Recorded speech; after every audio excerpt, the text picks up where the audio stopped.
ನನ್ನ ಕರ್ನಾಟಕ ಜನತೆಗೆ ನನ್ನ ನಮಸ್ಕಾರ. ಬೆಳಗ್ಗೆ 5:30 ಜಾಗಿಂಗ್ ಬಂದಿದ್ದೀನಿ. ಯಾರೂ ಮೇಲೆ ತಳ್ಳಬೇಡ್ರಿ. ನಿಮ್ಗೊಂದು ವಿಷಯ ಹೇಳ್ತೀನಿ. ಯಾಕಪ್ಪ ಇಷ್ಟೊತ್ತಲ್ಲಿ ಜಾಗಿಂಗ್ ಬಂದಿದೆ ಅಂದರೆ ನೋಡಿ, ಯಾರೂ ಇಲ್ಲ.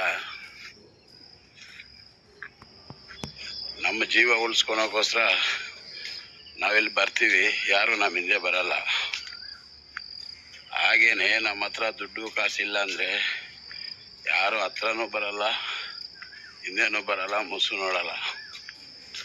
ಅದಕ್ಕೇನೆ ನಮ್ಮ ಮೈ ನಾವೇ ಉಳಿಸ್ಕೊಳ್ಬೇಕು. ನಮ್ಮ ಮೈ ನಾವು ಉಳಿಸ್ಕೊಂಡ್ರೆ ಮಾತ್ರ ನಮ್ಮ ಹೆಂಡತಿ ಮಕ್ಕಳನ್ನ ನೋಡ್ಕೊಂಡು ಸಾಕೋಕ್ಕೆ ಸಾಧ್ಯ ಆಗುತ್ತೆ. ಅದಕ್ಕೆ ಎಲ್ಲರನ್ನೂ ಎದ್ದು ಜಾಗಿಂಗ್ ಮಾಡಿ ಅಂತ ಹೇಳೋದು ನಾನು. ಇಲ್ಲಾಂದರೆ ಯಾರು ನಮ್ಮ ಹೆಂಡತಿ ಮಕ್ಕಳು ನೋಡಲ್ಲ.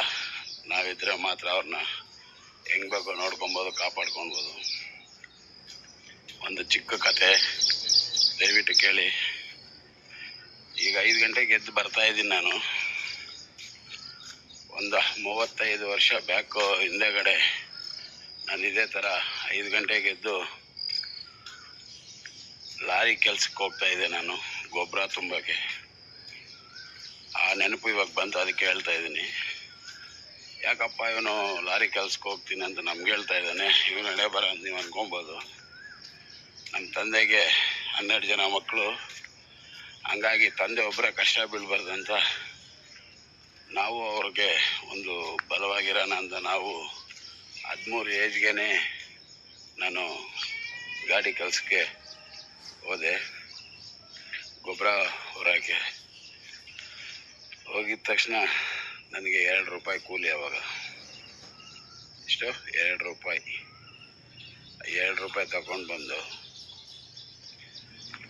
ನಮ್ಮ ಅಮ್ಮನ ಕೈಯಲ್ಲಿ ಕೊಡ್ತೀನಿ.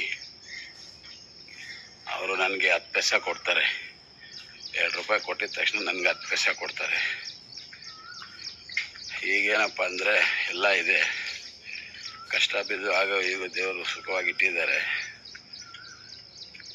ಆದರೆ ಜನ ಮಾತ್ರ ಇಲ್ಲ.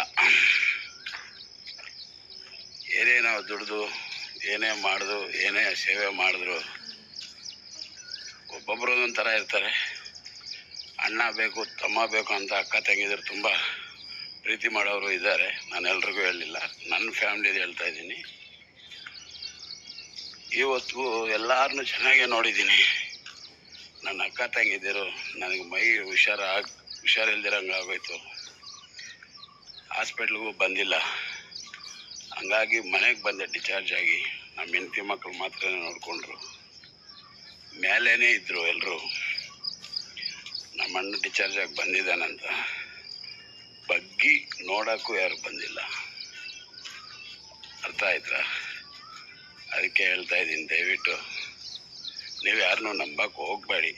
ನಿಮ್ಗೆ ಯಾರು ಇಷ್ಟ ಆಗ್ತಾರೋ ಅವ್ರನ್ನ ನಂಬಿ, ಯಾರು ಬೇಕೋ ಅವರಿಂದ ಹೋಗಿ ನಿಮ್ಮ ಮೈ ನೋಡ್ಕೊಳ್ಳಿ, ಕಾಪಾಡ್ಕೊಳ್ಳಿ. ಇವತ್ತು ನಾನು 2 ರೂಪಾಯಿ ಕೂಲಿಗೆ ಹೋಗಿ ಕಷ್ಟ ಬಿದ್ದು ಒಂದು ಸಾಮಾನ್ಯ ಕೂಲಿ ಆಳು. ನಾನು ಅವಾಗ ಮಳ್ಳು ತುಂಬ ಕೂಲಿ ಆಳು, ಗೊಬ್ಬರ ತುಂಬ ಕೂಲಿ ಆಳು.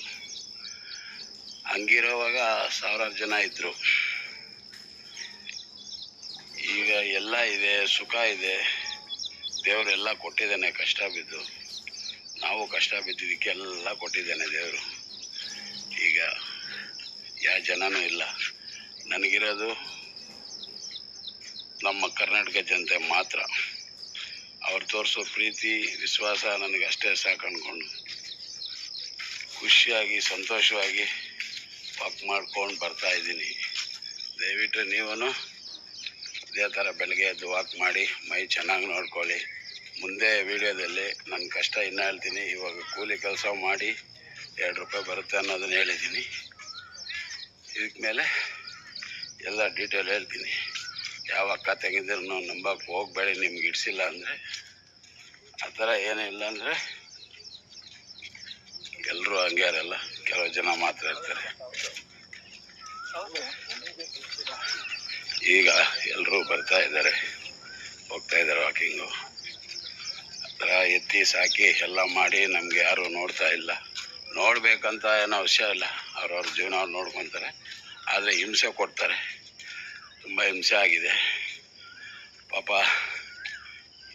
ನಿನ್ನೆಗೆ ನಾವು 27 ವರ್ಷ ನಮ್ಮದು ಮದುವೆ ಆಗಿ, ನಂದು ನನ್ನ ಮಿಸ್ಸಸ್ದು. ಆ 27 ವರ್ಷ ಅವರು ಹೆಂಗೆ ಇವ್ರ ಹತ್ರ ಕಷ್ಟ ಬಿದ್ದು ಕಷ್ಟ ಅನುಭವಿಸಿದ್ರು ಅಂತ ಗೊತ್ತಿಲ್ಲ. ಇವತ್ತಿಗೂ ನನ್ನ ಹತ್ರ ಒಂದು ಮಾತು ಹೇಳಲಿಲ್ಲ. ಆದರೆ ಅವರು ಹೇಳೋ ಟೈಮ್ಗೆ ನಮ್ಮ ಹತ್ರ ಯಾರೂ ಇಲ್ಲ, ಎಲ್ಲ ದೂರ ಮಾಡ್ಕೊಂಡು ಹೋಗ್ಬಿಟ್ಟಿದ್ದಾರೆ. ದಯವಿಟ್ಟು ನಮ್ಗೆ ಯಾರು ಇಲ್ಲ ಅಂತ ಬೇಸರ ಏನಿಲ್ಲ. ನಮಗೆ ಇಡೀ ಕರ್ನಾಟಕ ಜನತೆ ನಮ್ಮ ಹಿಂದೆ ಇದೆ, ನಮ್ಗೆ ಆಶೀರ್ವಾದ ಮಾಡುತ್ತೆ. ನಾವು ಆ ದೇವರ ಹತ್ರ ಎಲ್ಲ ಕೇಳ್ಕೊತೀವಿ, ಎಲ್ಲರೂ ದೇವರೇ ಚೆನ್ನಾಗಿಟ್ಟಿರಿ ಅಂತ. ನಮಸ್ಕಾರ ಫ್ರೆಂಡ್.